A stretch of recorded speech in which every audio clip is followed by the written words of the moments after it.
이제 역전되리라. 사랑하는 방송가족 여러분, 그것 동안 평안하셨습니까? 장정교회 이우식 목사입니다. 이제 역전되리라. 오늘 함께 나눌 말씀은 욥기 1장 1절부터 22절까지 말씀입니다. 말씀의 제목은 욥의 정체성입니다. 요즘 어머니들이 자주 사용하는 말이 있습니다. 조금 시기가 지난 듯하지만 엄친아라는 말이 있습니다. 이 뜻은 엄마 친구 아들이란 뜻으로 그 아들은 못하는 것이 없습니다. 공부, 인물, 운동, 악기, 성품 모든 것이 우등한 아들입니다. 이 아들을 자신과 비교하면서 자신의 아들을 비하시킬 때 사용하는 말로 엄친아를 사용하기도 합니다. 또 남편에게는 아친남이라는 말도 사용합니다. 아내 친구 남편의 줄임말로 그 남편도 거의 슈퍼맨입니다. 월급이며 인물이며 자상한 성품까지 완벽한 그런 친구 남편의 이야기를 들으며 또다시 자신의 남편을 비하하기도 합니다. 구약시대의 엄친아 또는 아친남을 꼽자면 오늘 본문에 나오는 바로 욥일 것입니다. 아브라함 시대에 살았던 욥은 인생이 완전하였습니다. 성품은 정직하였고 신앙은 깊었으며 죄에서는 멀어진 사람이었습니다. 뿐만 아니라 재력은 그 마을이나 인근에서 가장 많았으며 이웃 사람들에게도 존경을 받는 가장 훌륭한 자라는 평가를 받았습니다. 또한 복의 잣대로 여겨지는 자녀는 7명의 아들과 3명의 딸을 두었으니 그야말로 특등남자요 신랑이요 남편이었습니다. 이 욥이란 사람 때문에 천상에서 회의가 열렸습니다. 천사들과 사탄과 그리고 하나님이 모여 욥에 대하여 회의를 했습니다. 욥기의 주제이자 중심 사상은 9절에 있습니다. 그 9절의 내용을 요약하면 한마디로 까닭 없이라는 말로 축약할 수 있습니다. 욥에 대한 신앙을 사탄은 까닭이 있기 때문이라고 말합니다. 그러나 하나님은 까닭이 없다라고 말씀하십니다. 하나님을 잘 믿는 이유가 하나님이 주신 풍요로운 환경과 소유 그리고 건강 때문이라고 사탄은 주장합니다. 그러나 하나님께서는 그를 평가하실 때 그가 가지고 있는 환경, 소유를 말씀하지 아니하십니다. 8절에서 욥에 대한 평가를 보면 그와 같이 온전하고 정직하여 하나님을 경외하며 악에서 떠난 자는 세상에 없느니라고 하나님은 평가하십니다. 세상의 기준으로 평가하는 그 어떤 잣대도 보이지 않습니다. 그러나 사탄은 욥이 이와 같은 행동이나 성품을 가지는 것도 소유와 보호와 인도하심 때문이라고 주장합니다.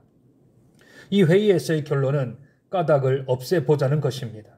까닭을 없애보면 믿음과 신앙이 진짜인지 가짜인지를 알 수 있기 때문입니다.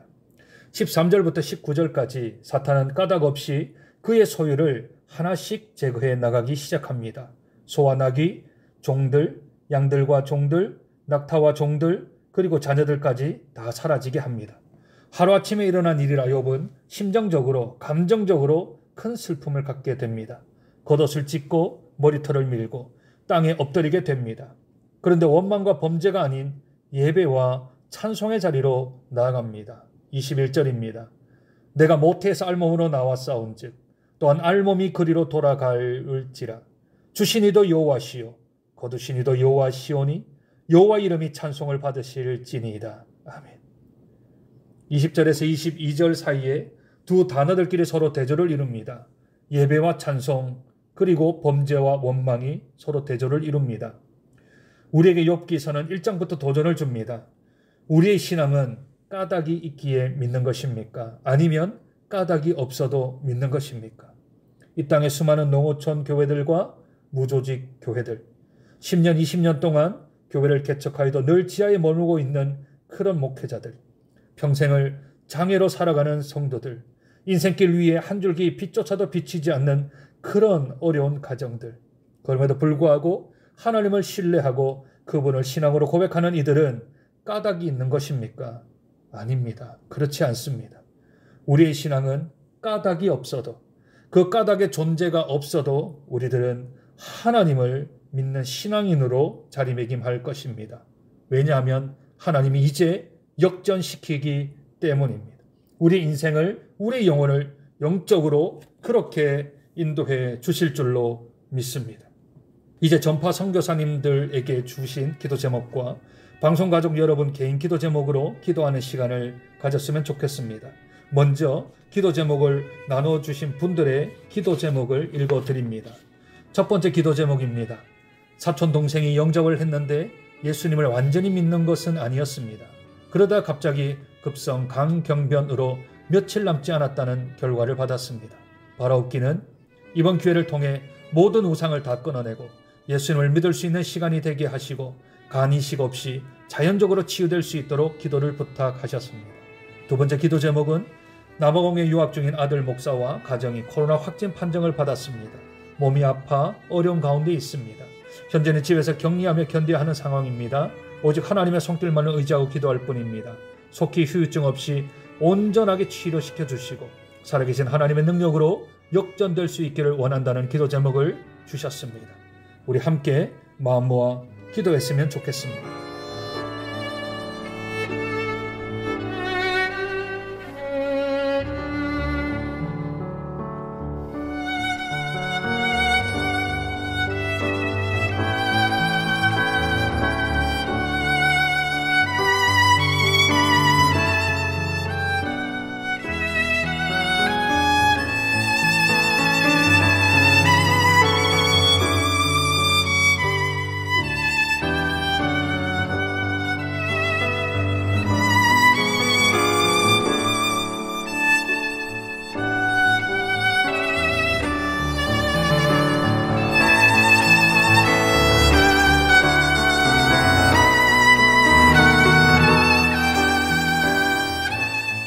하나님 아버지, 은혜와 사랑을 감사합니다. 욥의 신앙을 다시 한번 돌아봅니다. 까닭 있기에 하나님을 믿는 것이 아니라 까닭이 없어도 하나님을 신실하게 믿는 욥의 신앙을 다시 한번 더 돌아봅니다. 이제 역전되어질 것입니다. 이제 하나님이 역전시켜 주실 것입니다. 사촌 동생 급성 강병으로부터 역전시켜 주실 것입니다. 모든 우상을 끊어버리고 예수님을 믿는 시간으로 역전되게 하실 줄로 믿습니다. 또한 남아공에 유학 중인 우리 아드님 목사 가정에도 하나님께서 역전시켜 주실 것입니다. 견디고 참아야 하지만 휴증 없이 하나님께서 온전하게 역전시켜 주실 줄로 믿습니다. 또한 우리 이번에 전파 선교사로 또 지원하신 모든 우리 가족 여러분 한 사람 한 사람을 하나님 축복하여 주시옵소서. 그들의 수고와 그들의 헌신과 그들의 애씀이 하나님의 나라의 귀한 복으로 채워질 수 있도록 은혜 도하여 주시옵소서. 우리 하나님이 그렇게 하실 줄로 믿습니다. 역전시켜 주실 줄로 믿습니다. 믿으며 간구하며 우리 구주 예수 그리스도의 이름으로 기도드립니다. 아멘. 너 기도를 멈추지 마라. 내가 너의 네, 저한테는 극동방송이 정말 참 기쁨이고 또 은혜고 축복이고 위로고 또 힘이 되고 저에게는 참 가장 소중한 하나님께서 저에게 선물로 주신 것이라고 생각하고 늘 그렇게 마음속에 믿고 있습니다.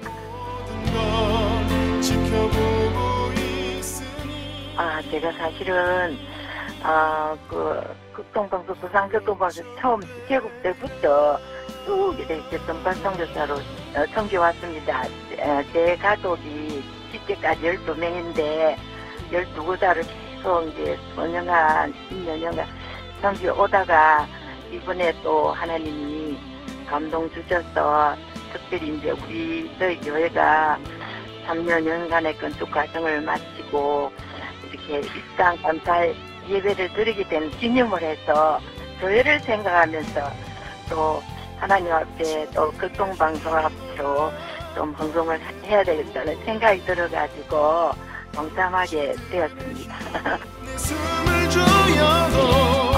예, 진짜 제가 우리 가족 중에 남편 장모님과 또 딸 전도사인데 지금 이제 영육이 좀 강건치 못해가지고 저희를 좀 이렇게 쉬고 있습니다. 그래서 하나님께서 이번 기회를 통해서 하나님 역전 시켜주셔서 이제 새롭게 되고 또 영육이 강건해져서 하나님 나라를 위하여 또 복음을 위하여 크게 사용되는 우리 가족이 되었으면 좋겠습니다. 그리고 더불어 우리 교회가 입당하게 됐는데요.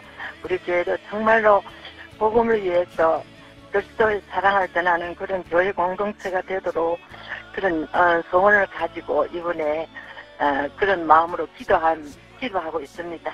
네. 제가 휴가를 드리면 이제 손자가 교통방송 어린이 합창단 4년차 섬기고 있는데 여러 가지 모양으로 우리 손자를 그 방송국 합창단을 통해서 많이 역전되었어요. 그래서 이 산도, 자기의 산도 역전되었고 또 학력도 역전되었고 특히 신앙이 역전되었습니다. 그래서 이 교통방송을 통해서 모든 듣는 청취자들이 모든 삶과 신앙과 모든 그 비전 속에 역전되는 은혜가 풍성해지기를 소원합니다. 바로 역전되리라.